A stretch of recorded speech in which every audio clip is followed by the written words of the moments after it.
오늘은 그 족보에 대한 이야기인데요.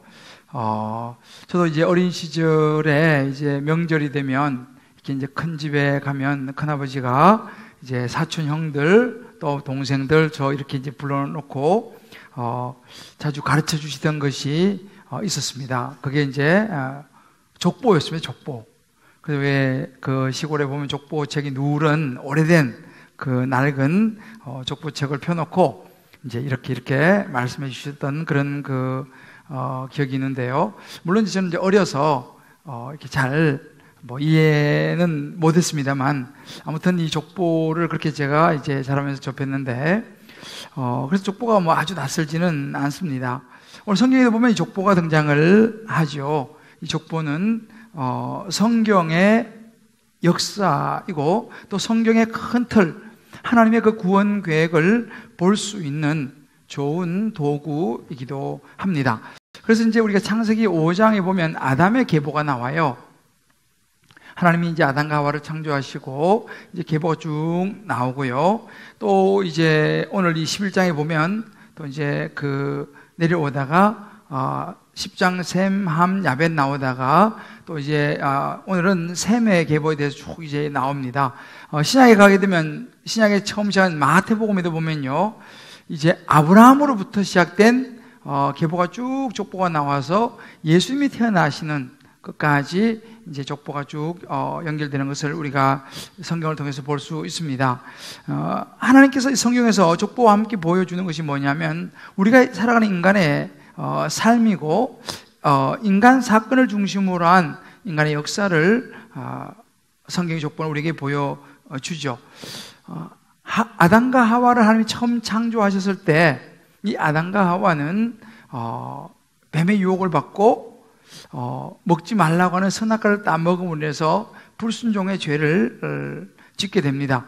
그 불순종의 죄는 결국은 홍수 심판으로 홍수로 이제 끝이 나죠. 그때 구원받은 사람이 누구냐면 노아였습니다. 노아와 그 세 아들과 며느리들 이제 구원을 받고 이제 홍수에서 건질받아서 이제 방주에서 나오죠.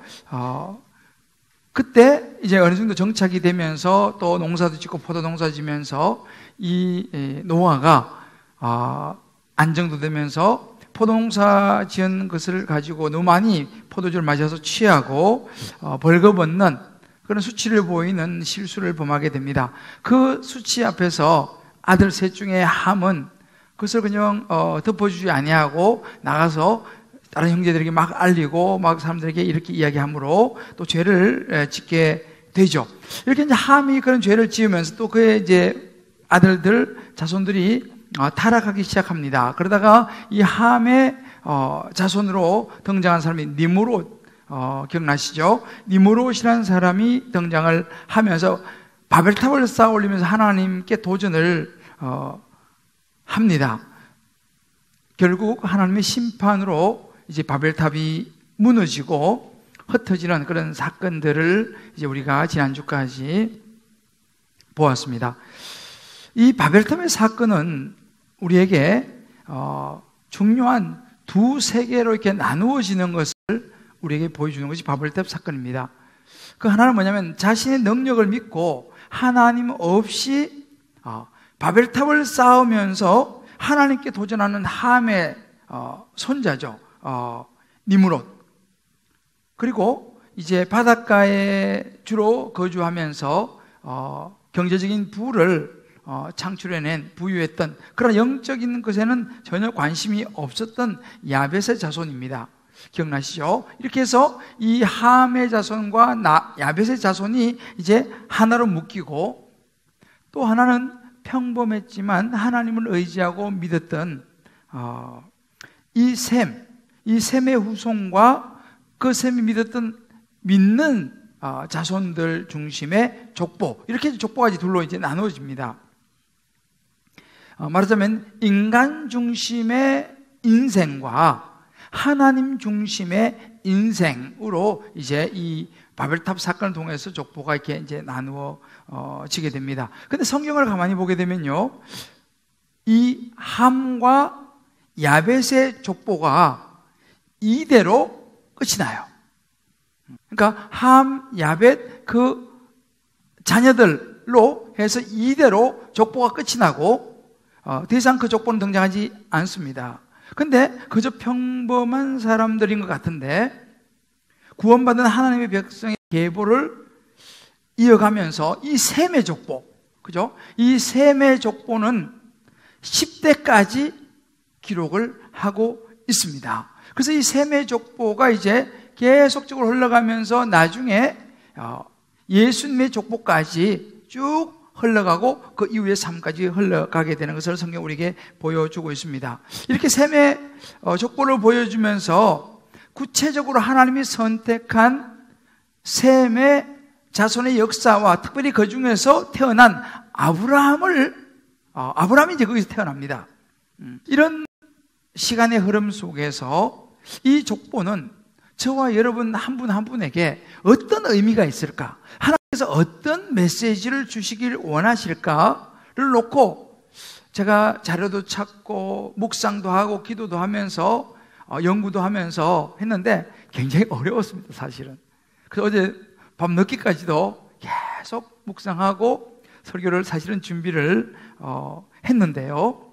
그러면서 하나님께서 제게 이제 깨닫게 하신 이 셈의 족보가 주는 두 가지 교훈을 함께 살펴보면서 성령께서 저와 여러분의 눈을 띄워서 각자에게 필요한 하나님께서 이 족보를 통해서 주시고자 하시는 영적인 축복들, 또 하나님의 놀라운 축복들이 저와 여러분 한 분 한 분, 또 여러분 자녀들, 여러분 자손들에게 이 하나님의 은혜와 축복이 흘러가기를 주님의 이름으로 축복합니다. 자, 우리가 이 셈의 족보가 주는 교훈은 그럼 무엇일까요? 그 첫 번째는요, 이 셈의 후손이 받은 축복이 있더라는 거예요. 그것은 생명을 얻는 것이었습니다. 이 셈의 후손은요, 족보를 쭉 보면 특별하게 그렇게 눈에 띄는 자손이 없어요. 오늘 11장 10절에도 보게 되면 셈의 족보는 이러하니라. 셈은 100세 곧 홍수 2년에 아르박삿을 낳았다라고 이제 시작됩니다. 뭐 특별한 게 없어요. 반대로 여러분 기억하시죠? 이 세상의 첫 용사요 권력과 엄청난 땅을 차지하면서 지배력을 가진 니므롯, 이 함의 후손이죠. 이런 니므롯 같은 이런 자손이 셈의 족보에는 나타나질 않아요. 또한 바닷가를 중심으로 살면서 큰 부를 이루었던 그런 야벳의 후손 같은 그런 모습도 셈의 자손에게는 나타나지 않습니다. 쉽게 말하면 돈도 명예도 권력도 가진 사람이 이 셈의 후손에는 별로 보이지 않습니다. 다만 셈의 후손은 평범했지만 하나님을 따랐고 예수를 믿게 됐고 생명의 족보에 올라갔다라는 기록만 우리가 볼 수 있습니다. 어찌 보면 굉장히 평범하게 살았습니다. 그냥 우리처럼 그냥 뭐 특별한 것도 없고 그냥 일상을 이렇게 살아가고, 또 일상을 살아가다 보면 이런저런 어려운 일이 생기겠죠. 뭐 그런저런 어려움을 겪으면서 때로는 참고 인내하면서 때로는 버티면서 뭐 그렇게 살아갔던 평범한 가문 자손이 셈의 자손이었습니다. 근데 제가 그래서 이걸 곰곰이 묵상하면서 어려웠는데 뭐가 은혜가 됐냐면요, 오히려 특출난 것이 없는 어찌 보면 평범한 이 셈의 자손들의 모습, 이 대목이 제게 은혜가 되기 시작했어요. 그러면서 제가 이제 쭉 살아왔던 저의 시간들이 생각이 나서 오버랩이 되면서 제게 이제 은혜가 됐는데, 저희 아버지 생각이 또 많이 났어요. 제 아버지는 세상적으로는 큰 성공을 거두지를 못하셨습니다. 뭐 대단한 유산을 제게 물려준 것도 없습니다. 제가 개척을 하고 이제 얼마 있다가 저희 아버님이 소천하셨는데요.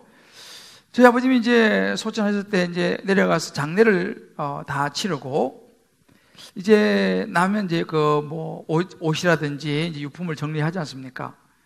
그래서 이제 장례 치르고 돌아와서 이제 저희 누님과 함께 아버지의 그 유품을 이렇게 이제 정리를 하는데, 아버지가 입었던 그 양복이 한 벌 있었습니다. 그래서 양복을 이제 이렇게 정리를 하면서 보니까 마침 그 양복 안주머니에 그 정음 통장이 하나 나오는 거예요. 순간적으로 이거 뭔가? 그래서 이제 통장을 해서 열어보았습니다. 제 기억으로 그 통장에는 560원이 들어있었습니다. 그것이 저희 아버지가 제게 남긴 유일한 유산이었습니다. 그래서 보고 같이 이렇게 웃었던 그런 기억이 있습니다. 솔직히 말하면 저는 저희 아버지를 어린 시절에 이렇게 자라면서 그렇게 좋아하진 않았습니다. 왜냐하면 좀 남들처럼 좀 잘 나가는 이런 것도 뭐 없었고, 이렇게 형편도 넉넉하지 못했기 때문에 항상 좀 이렇게 멋지게 막 밀어주고 이러지 못하는 그런 아버지에 대한 사실 보이지 않는 섭섭함과 불만이 있었는데요.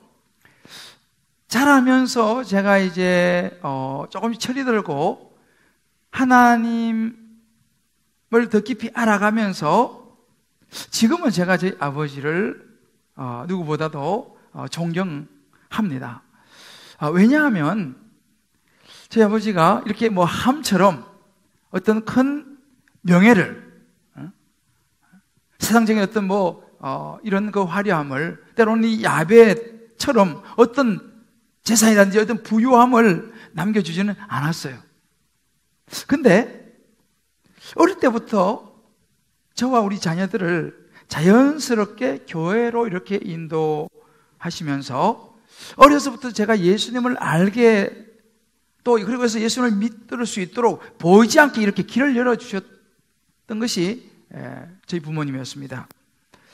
돌아보면 최고의 유산을 물려주신 거죠. 늘 저희 아버님 보면 가난으로 어렵게 살아야 했습니다만 하나님 앞에서 나름대로 정직하게 살아가는 모습을 보여주셨어요. 물론 세상에서는 좀 이렇게 약삭 빠르고 좀 지혜도 있어야 되는데 그러지는 못했던 것 같습니다. 그래서 세상의 물정이 어두워가지고 때로는 그 어려운 형편 속에서도 또 사기를 당하는 그런 모습도 제가 지켜보아야 했습니다. 그러나 이 생명의 족보, 예수를 믿고 하나님의 이 생명의 족보에 저의 이름을 올리도록 도와주신 저희 아버지를 생각하면 굉장히 감사한 거예요. 그렇게 이제 우리 부모님으로부터 인도를 받고 예수 믿고 이 생명의 족보를 받고 저는 그렇게 보니까 저는 이제 목사가 됐어요. 그리고 저희 형님도 퇴직을 하고 늦게지만 나중에 이제 신학을 공부해서 목사가 됐어요. 그리고 저희 누님도 이제 같이 열심히 신앙생활을 하고 있습니다. 생각해보면 이 얼마나 큰 정말 셈의 가문의 축복인가 라는 생각을 해보게 되는 거예요. 그래서 제가 이 말씀 묵상하면서 참 그것이 감사했습니다. 물론 여기에는 참 보이지 않는 데서 엄청 헌신하신 저희 어머님이, 권사님이 계시고, 또 고향에 가면 늘 저희를 위해서 기도해 주시는 우리 고모님, 우리 권사님이라든지 우리 장로님, 우리 또 고부님, 이런 분들이 계시죠. 이제 이렇게 영적인 자손의 축복들을 보면서 얼마나 감사한지 몰라요. 저나 여러분의 예수 믿는 가정으로 무엇보다 더 중요한 것이 뭐냐 하니까 보니까 예수의 생명을 물려주는 것이 최고의 족보를 물려주는 것이라는 사실을 시간이 지나면서 제가 더 깊이 깨닫게 됩니다. 이런 깊은 깨달음이 저와 여러분 모두 있게 되기를 주의 이름으로 축복합니다. 여러분 인생은요 이렇게 흘러가요. 물처럼 이렇게 시간은 흘러갑니다.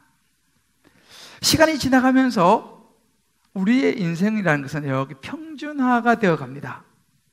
이번 주도 우리 집사님, 우리 장로님 같이 식사하면서 그런 대화를 좀 나눴는데요. 평준화의 법칙이라는 것이 있다고 해요. 40대는요, 욕망의 평준화가 이루어진다고 합니다. 40대는 누구나 막 먹고 살려고 막 애를 쓰고 성공을 하기 위해서 발부둥치는 그런 욕망의 평준화가 있고, 50대가 되면은 지식의 평준화가 이루어진다고 합니다. 점점 나이가 들면서 뭐 대학을 나온 사람이나 초등학교를 졸업한 사람이나 점점 지식이 비슷해진다는 것이죠. 60대가 되면요, 외모의 평준화가 이루어진다고 그래요. 미스 코리아 출신이나 그냥 동네 아줌마의 얼굴이나 그 얼굴이 그 얼굴이다. 70대는 성의 평준화가 이루어진다고 합니다. 그래서 남편이 있으나 없으나, 부인이 있으나 없으나 뭐 크게 별 차이가 없는, 뭐 부부관계 이런 부분에서 별로 큰 의미가 없는 평준화가 이루어지고, 80대가 되면요, 부의 평준화가 이루어진다고 합니다. 있는 사람이나 없는 사람이나 그냥 세끼 먹고 사는데 별 차이가 없더라는 거예요. 90대가 되면요, 생사의 평준화가 이루어지는데, 집에 방에 누워있으나 산에 누워있으나 뭐 크게 차이가 없는 이 생사의 평준화가 이루어지고, 100대가 되면 자연 속의 평준화가 이루어진다 그래요. 그래서 모두 죽으면 한 주의 흙으로 변해서 모두 자연 그대로의 모습으로 돌아가 버린다 라고 말합니다. 일리가 있는 이야기인 것 같습니다. 세상은 이렇게 세월이 지나가면 다 이제 지나가고 평준화되어지는, 그래서 세상에서 쌓아 올린 이 명예와 족보들은요, 이렇게 다 지나가는 거예요. 그러나 오늘 성경이 말해주는 이 셈의 족보, 하나님의 자녀로서의 이 생명의 족보는요, 영원히 지속된다는 사실을 저와 여러분이 믿으시기를 주의 이름으로 축복합니다. 오늘 성경이 이것을 보여주는 거예요.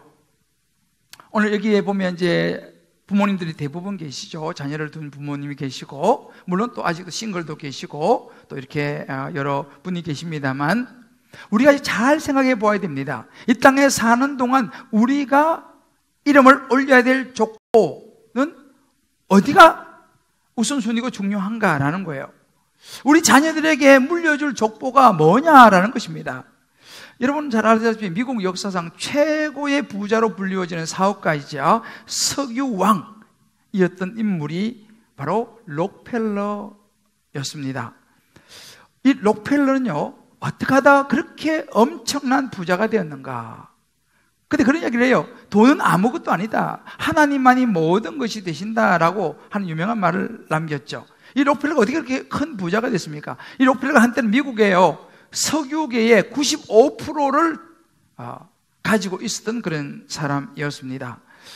실제로 이 록펠러는 그의 엄청난 이 재산을 가지고 많은 학교를 세우고 교회를 세우고 가난한 사람들을 돕고 세계를 돕는 데 귀하게 사실은 쓰임받은 그런 삶을 살았습니다. 어떻게 그런 삶이 가능했을까라는 것입니다. 이유가 있었더라는 거예요. 이 록펠러를 키운 어머니가 이 록펠러를 그렇게 키웠다는 거예요. 그렇게 예수 믿는 그리스도인으로 청교도의 삶은 이런 것이다라고 하면서 가르쳐서 이 록펠러를 키웠는데, 실제로 전해지는 이 록펠러의 어머니가 남긴 신앙의 10계명이 있습니다. 이것을 늘 록펠러에게 가르치고 록펠러도 항상 이것을 지키면서 살아갔다고 해요. 그 신앙의 10계명을 보니까 첫 번째는 하나님을 친아버지 이상으로 섬겨라. 두 번째는 목사님을 하나님 다음으로 섬겨라. 세 번째는 주일 예배는 본 교회에서 드려라. 네 번째는 11조는 하나님의 것이므로 먼저 구별한 후 나머지를 사용해라. 다섯 번째는 아무도 원수를 만들지 말라. 여섯 번째는 아침에 목표를 가지고 꼭 기도해라. 일곱 번째, 잠자리에 들기 전 하루를 반성하는 기도를 꼭 해라. 여덟 번째, 아침에 하나님 말씀을 읽고 꼭 묵상해라. 아홉 번째, 남을 도울 수 있을 때는 힘껏 도와라.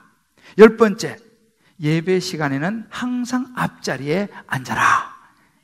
할렐루야. 예배 시간에 항상 앞자리에 앉으라는 거예요. 여러분들도 항상 예배 오시면 앞자리에 늦게 오시더라도 오시길 바랍니다.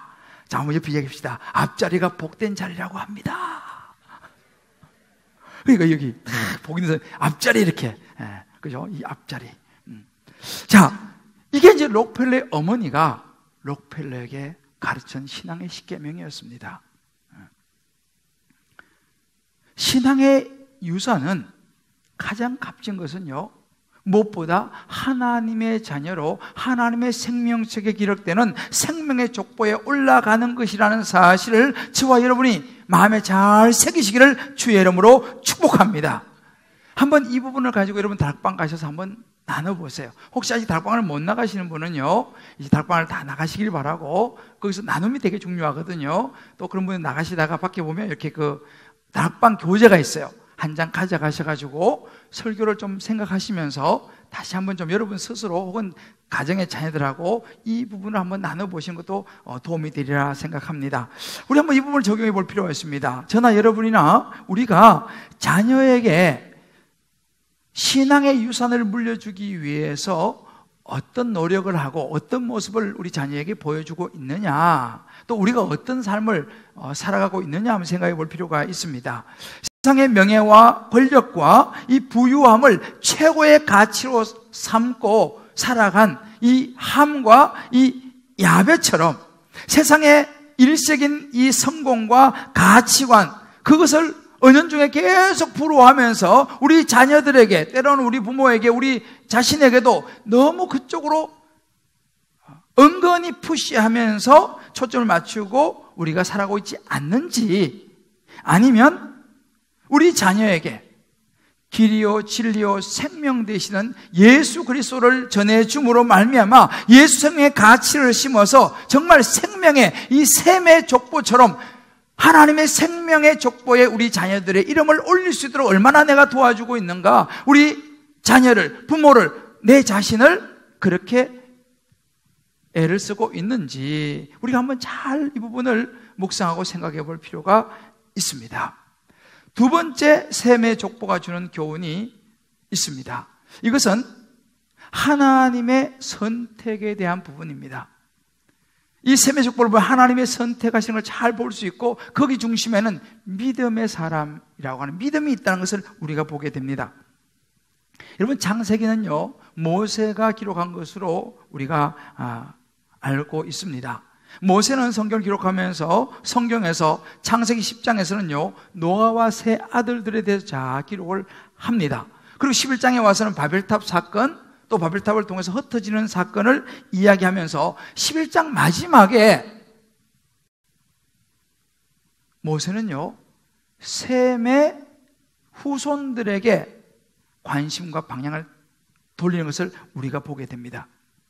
특별히 오늘 우리가 읽었던 10절로부터 26절에 보면 이 셈으로부터 이 아브라함의 일까지 직계 혈족을 쫙 보여주면서 하나님의 복이 어떻게 아브라함에게 흘러갔는지를 우리에게 보여줘요. 특별히 27절 이하에 우리가 오늘 읽었습니다만 거기는요 셈의 자손 중에 데라라고 하는 사람을 주목합니다. 데라의 족보가 등장합니다. 그래서 이 데라의 족보를 등장시키면서 이제 이 데라에게 초점 맞추고, 그 다음에 어디 초점 맞추면 여러분 많이 들어보시고 아시지만 아브라함, 이제 여기서 아브라함이라고 그랬나, 이름이 아브라함으로 바뀌죠. 이 아브라함이라고 하는 이 사람에게, 이 아브라함이 태어나는 이쪽으로 초점을 쫙 맞춰가는 것을 보게 됩니다. 그런데 여러분, 당시 이 데라의 상황과 이 셈의 자손의 계보를 쭉 보게 되면요, 저와 여러분이 잘 아시는 하나님의 선택을 받고 부름을 받아서 그래서 믿음의 조상이 된 이 아브라함의 집안이 생각보다 뛰어나지 않았다는 이야기예요. 이렇게 생명의 자손이 나오리란, 예수님이 태어나는 그런 족보, 그런 가문이 될 거라고는 기대할 것이 별로 없어 보이는 집안이었습니다. 이 아브라함의 부친 데라, 아브라함의 아버지 데라는요 당시 갈대아 우르와 하란 지역에 살았는데 원래는 고향이 하란으로 여겨집니다. 근데 이 데라가 무슨 여유인지 몰라도 가족들을 이끌고 갈대아 우르라고 하는 지역에 가서 살게 돼요. 그런데 당시 있죠, 이 갈대아 우르라든지 이 하란이라고 하는 지역에는요, 당시에 이 달을 섬기는 달의 신, 이 우상이 아주 팽배했던 중심지가, 달의 신을 섬기는 중심지가 이 갈대아 우르와 하란이었습니다. 그러다 보니까 이 아브라함의 부친 데라는요, 달의 신을 섬기는 우상을 섬기는 사람이었어요. 여호수아 24장 2절 뒷부분에 보면 이 부분이 나와요.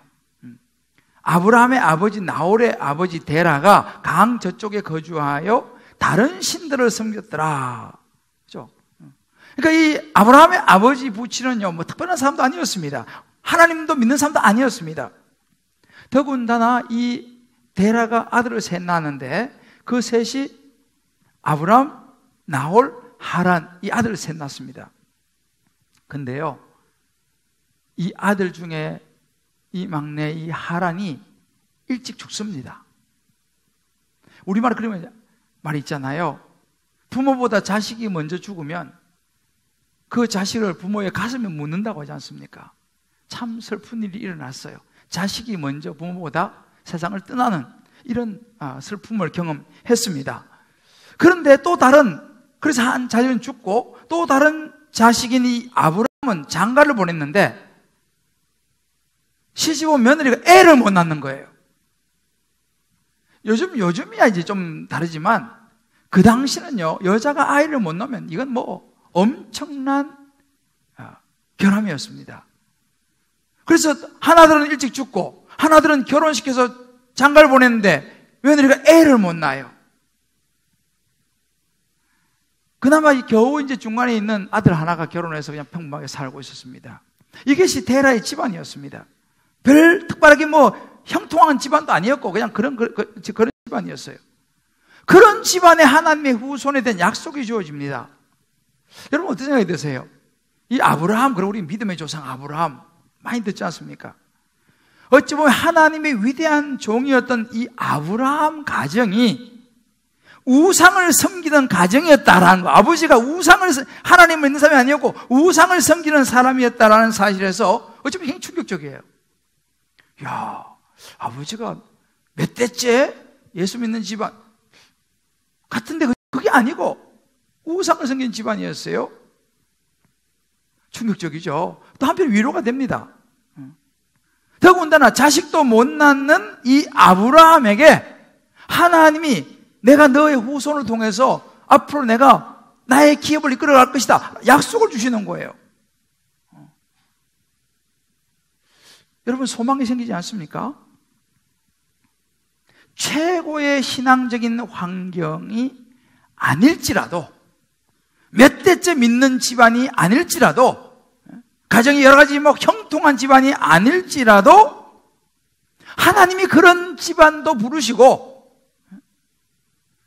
때로는 애도 못 낳아가지고 고생하면서 마음고생을 하는 그런 가정에도 자녀를 주신다는 사실입니다. 그런 가정도 하나님이 선택하시다는 것입니다. 그러면 보면 뭘 우리가 볼 수 있냐면요, 하나님은요 우리를 선택하시는데 그런 저런 것을 가리지 않으신다는 사실, 하나님께서 하시고자 하시고 하나님이 선택하시고자 하시면요 그의 가문이, 그의 인생이 바뀐다는 사실을 믿으시기를 주의 이름으로 축복합니다.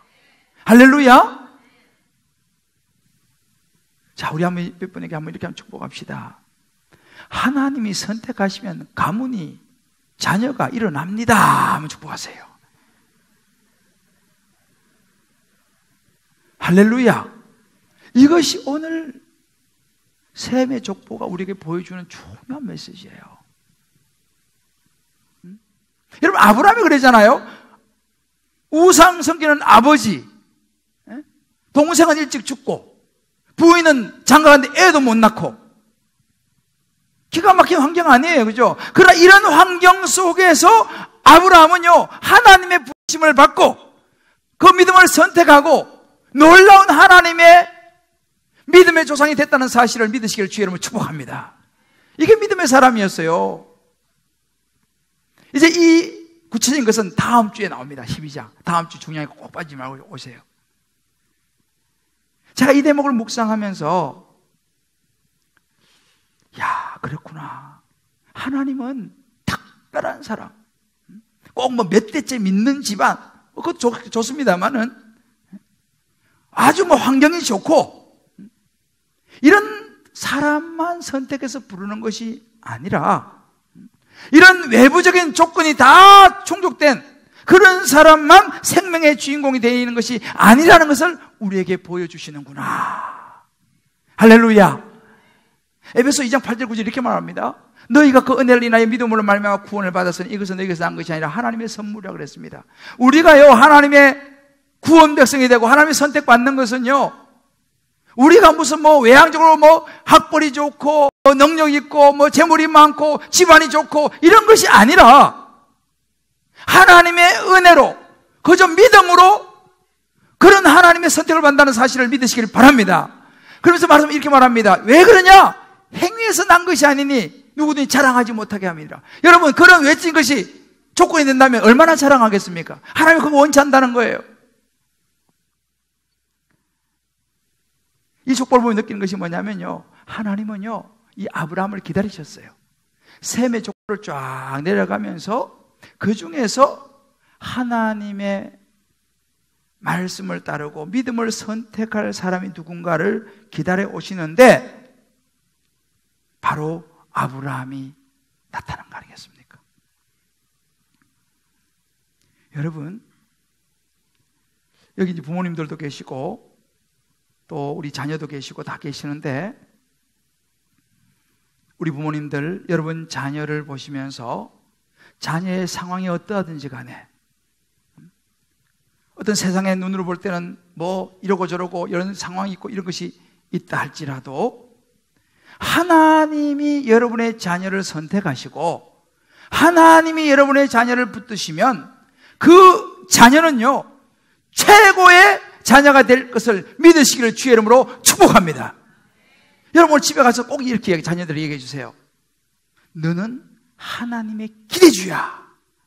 화이팅! 꼭 해주시기 바랍니다. 여러분 마찬가지, 여러분 한 분 한 분이요 세상 사람들이 어떻게 볼지 모르지만요 하나님의 눈에는요 여러분이 하나님의 택한 백성이고 기대주라는 사실을 믿으시기를 주의 이름으로 축복합니다. 자, 우리 옆에 분하고 이렇게 한번 서로 이야기해줘요. 당신은 하나님의 선택받은 기대주입니다. 여러분 세상에서 최고의 기대주도 중요하지만요 하나님 나라의 기대주, 영원히 하나님이 인도해 가시는 그런 기대주.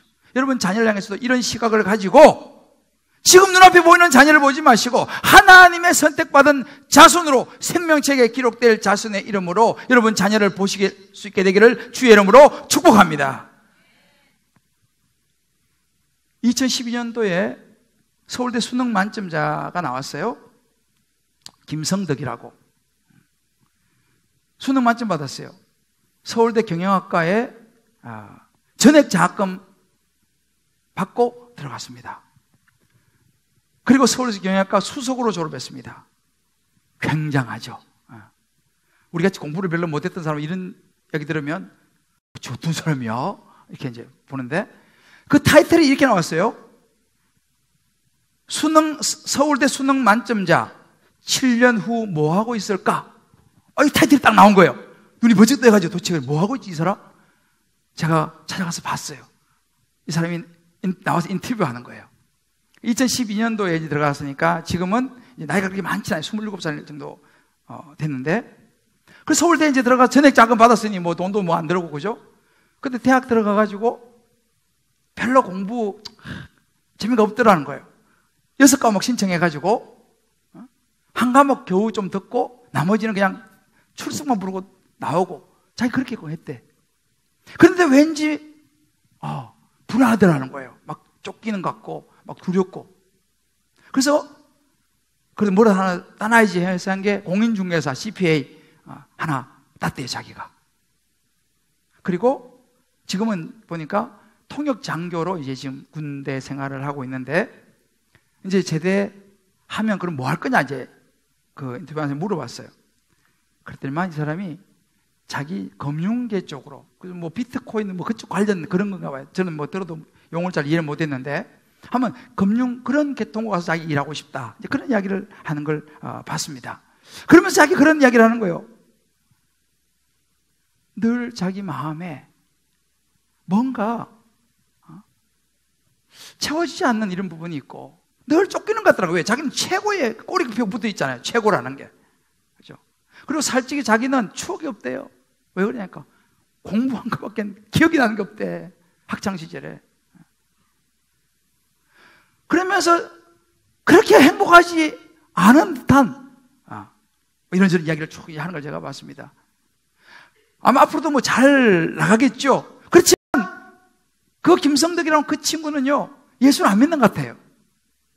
세상의 족보에 이름을 올지 모르겠지만요, 하나님의 생명의 족보에 이름이 없는 거죠. 제가 가만히 생각해 봤어요. 공부를 굉장히 잘하는 사람도 있잖아요. 똑똑하고 최고의 학벌 나오고 이런 사람들이 도대체 그럼 뭐 하는가 내가 쭉 살펴보니까 뭐 이런저런 많은 지위에서 역할을 하고 있지만 국회의원들이 의외로 똑똑했던 사람들이 많더라고요. 다 그런 건 아니에요. 뭐 대충 해서 된 사람들도 있지만 국회의원들 중에서 보면 정말 공부 잘하고 똑똑했던 그런 사람들이 국회의원 됐던 사람이 많더라고요. 쭉 보니까요. 그런데 여러분 나한테 요즘 국회의원이 사람들은 존경을 받습니까? 요즘 뭐 그냥 맨날 요거도 먹고 그러잖아요. 최고의 학벌 나오고 최고 똑똑해서 국회의원 됐는데 뭐 그렇게 좋아 보이질 않아요. 물론 뭐 저는 뭐 시켜달라고 해도 안 시켜주겠지만은 무슨 이야기입니까? 우리 인생을 살아가는데 최고의 족보에 이름을 올린다 한들 여러분 그것이 행복이냐는 거예요. 물론 그런 국회의원도 하고 뭐 다 잘해야지만은 더 중요한 것은 뭐냐? 핵심은요, 더 귀한 자손은 어느 자리에 있든지 하나님의 족보에 이름을 올리고 하나님을 위해서 사명을 감당하며 살아가는 사람인 줄 믿으시기를 주의 이름으로 축복합니다. 한번 여러분 생각해 보시고 한번 나눠보세요. 우상숭배는 아버지 밑에서 동생은 일찍 죽고 자기는 결혼했는데 애도 못 낳고 그런 상황에 있는 아브라함을 하나님이 선택하시고 믿음의 조상을 세운 것에 대해서 어떻게 생각하세요, 여러분들? 우리는 하나님의 구원의 족보에 이름을 올리는 것에 대한 기대감이 있습니까? 우리 자녀들, 우리 가정, 우리 가족 정말 다른 세상의 족보보다도 예수 믿는 믿음의 족보에 이름을 올리는 것을 가장 우선순위로 두고 생각하고 있습니까? 사랑하는 우리 성도 여러분, 인생 최고의 족보에 이름을 올린다는 것이 뭐겠습니까? 세상에 잘 나가는 님으로서의 인생일까요? 아니죠. 그건 지나가는 인생이에요. 요한복음 11장 25절에 보면 이렇게 말씀하십니다. 나는 부활이요 생명이니 나를 믿는 자는 죽어도 살겠고 무릇 살아서 나를 믿는 자는 영원히 죽지 아니하리라. 이것을 너희가 믿느냐? 여러분, 예수 생명이 예수 믿고 하나님의 생명책에 기록되는 이 셈의 족보가 세상 사람들이 볼 때는 특출한 것도 없고 별 볼일 없어 보이지만은 가장 최고의 족보요, 가장 최고의 스펙이요, 하나님의 가장 축복된 가문이 되는 줄 믿으시기를 주의 이름으로 축복합니다. 예수 생명이 중요한 거예요. 하나님은요, 참새도 위로가 되는 게 뭐냐면 아무도 주목하지 않은 사람이에요. 특별한 부모를 두지도 못했어요. 열악한 상황 속에 있었지만 하나님은 그런 가문, 그런 사람에게도 관심을 가지고 계신다는 사실, 여기에 와서 앉아 계신 분들 세상적으로는 뭐 특별한 것이 없을지 모르지만 하나님이 여러분 한 분 한 분, 여러분 자녀들에게 관심을 가지고 계신다는 사실을 오늘 마음에 확실히 새기고 돌아가시기를 주의 이름으로 축복합니다. 믿음의 선택을 한 사람.